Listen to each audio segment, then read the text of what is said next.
السلام علیکم ورحمۃ اللہ وبرکاتہ۔ میری عزیز بہنیں، میں اللہ سبحانہ و تعالیٰ سے دعا کرتی ہوں کہ آپ سب ایمان اور صحت کی بہترین حالت میں ہوں گے۔ آج کی دعا میری بہنوں قرآن میں سے ہے، اور قرآن کی دعا سے بہتر کوئی دعا نہیں ہو سکتی۔ آج کی دعا میری بہنوں سورۃ توبہ کی آخری آیت ہے۔ نہایت ہی خوبصورت اور پیاری دعا ہے یہ۔ اللہ سبحانہ و تعالیٰ فرماتے ہیں فَإِن تَوَلَّوْا فَقُلْ حَسْبِيَ اللَّهُ لَا إِلَهَ إِلَّا هُوَ عَلَيْهِ تَوَكَّلْتُ وَهُوَ رَبُّ الْعَرْشِ الْعَظِيمِ۔ اس دعا میں میری بہنوں کچھ مانگا نہیں جا رہا۔ حسبی اللہ مطلب اللہ میرے لیے کافی ہے۔ لا الہ الا اللہ، اس کے سوا کوئی معبود نہیں۔ علیہ توکلت، میں اپنا پورا بھروسہ اس پر ڈالتی ہوں۔ وہو رب العرش العظیم، اور وہ عظیم عرش کا مالک ہے۔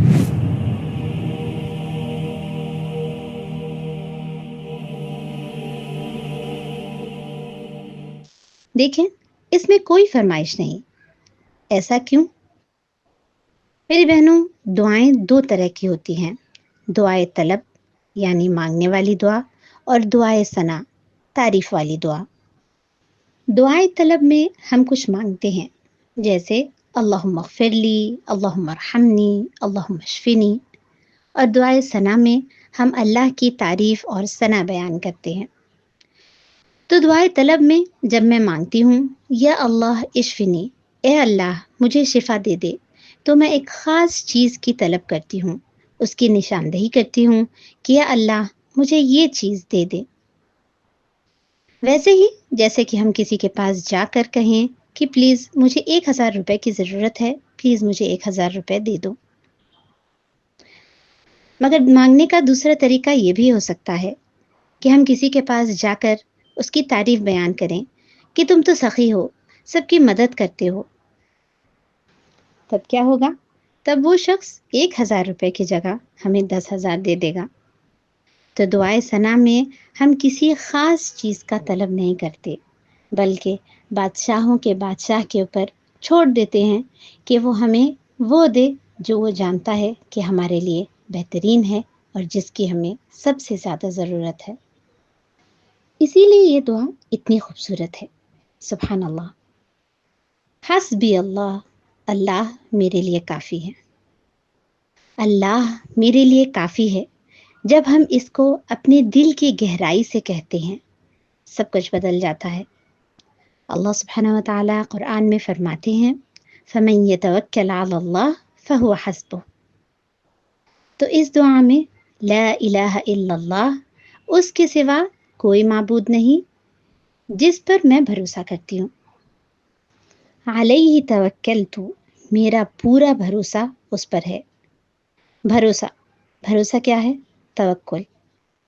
توکل میری بہنوں دو حصے میں ہوتا ہے۔ اس کا پہلا حصہ ہے پورا بھروسہ اللہ سبحانہ و تعالیٰ پر کرنا، اور اس کا دوسرا حصہ اپنی طرف سے پوری کوشش کرنا۔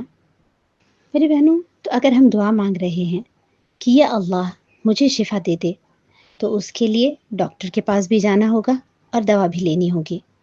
اگر ہم یہ دعا مانگ رہے ہیں کہ اللہ مجھے اچھا جاب دلا دیجیے، تو اس کے لیے پڑھائی بھی کرنی ہوگی اور اپلیکیشن بھی دینی ہوگی۔ تو اصل توکل، اصل بھروسہ یہ ہے کہ ہم اللہ سے مانگیں اور پھر اس کے لیے محنت بھی کریں۔ حسبی اللہ لا الہ الا ہوا علیہ توکلت، میں نے اس پر پورا بھروسہ کیا، مجھے کوئی پرواہ نہیں کہ لوگ کیا کہتے ہیں، میرا دل اللہ سے جڑا ہوا ہے۔ علیہ توکلت وہو رب العرش العظیم۔ اب اس کا آخری حصہ دیکھیں میری بہن، اور وہ عرش عظیم کا رب ہے، عرش عظیم کا مالک ہے۔ اللہ کے عرش کی کیا خاصیت ہے؟ اللہ کا عرش جو ہے اللہ کی سب سے عظیم تخلیق ہے، اللہ کی سب سے بڑی بنائی ہوئی چیز ہے۔ میری بہنوں سنیے کتنی ہی خوبصورت طریقے سے یہ دعا ختم ہوتی ہے۔ اے میرے رب، میرا سوال، میری تمنا، میری دعا کتنی ہی معمولی ہے آپ کے عرش کے مقابلے میں. یعنی میری جاب، میری صحت، میری درخواست، یہ تو کچھ بھی نہیں ہے. تو اس عظیم عرش کا خالق ہے.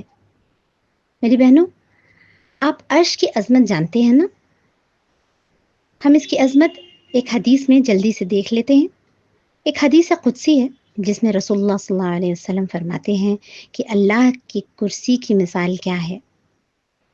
اللہ کے عرش کی کرسی کی مثال یہ ہے کہ اگر ہم تمام چیزیں جو اللہ سبحانہ و تعالیٰ نے بنائی ہیں اس کو جمع کر دیں، جیسے آسمان، زمین، یونیورس، گیلیکسیز، وہ ساری چیزیں، چرند پرند، انسان، اور ہر ایک چیز جو اللہ سبحانہ و تعالیٰ نے بنائی ہے، اور جو چیزیں ہم دیکھ سکتے ہیں اور وہ چیزیں بھی جو ہم نہیں دیکھ سکتے، ان سب کو اگر ہم اکٹھا کر دیں تو وہ اللہ کے عرش کی کرسی کے مقابلے میں ایسی ہیں جیسے ایک انگوٹھی جو صحرا میں پھینکی ہوئی ہو.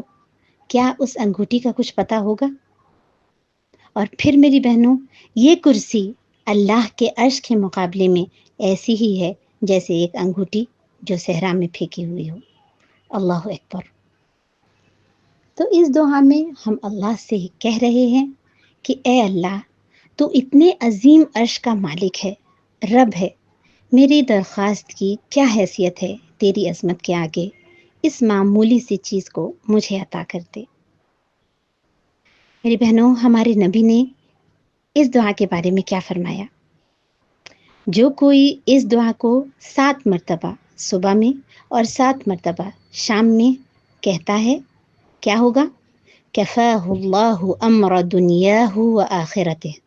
اللہ اس کی دنیا اور آخرت کی تمام پریشانیوں کو دور کر دے گا. اللہ اکبر، اللہ اکبر، اللہ اکبر. یہ صرف 12 الفاظ ہیں جو آپ نے 7 مرتبہ پڑھنا ہے صبح میں اور 7 مرتبہ شام میں. ڈاکٹر کی پرسکرپشن کی طرح ہے نا، 2 گولی لینی ہے 5 دن صبح میں اور شام میں. لیکن اللہ کی پرسکرپشن سب سے بہترین ہے. اور اگر آپ سوچیں کہ اللہ کیسے سب پریشانیاں دور کرے گا، تو اس دعا میں ہے نا کہ ہم پورا بھروسہ اللہ پر کرتے ہیں. تو دعا پڑھیں اور دل سے پڑھیں کہ اللہ، میں اپنا پورا بھروسہ آپ پر کرتی ہوں کہ میری مشکل آسان کر دیں. تو پھر یہ رسول اللہ صلی اللہ علیہ وسلم کا وعدہ ہے کہ انشاءاللہ سب مشکلیں آسان ہو جائیں گی، 7 مرتبہ صبح اور 7 مرتبہ شام میں.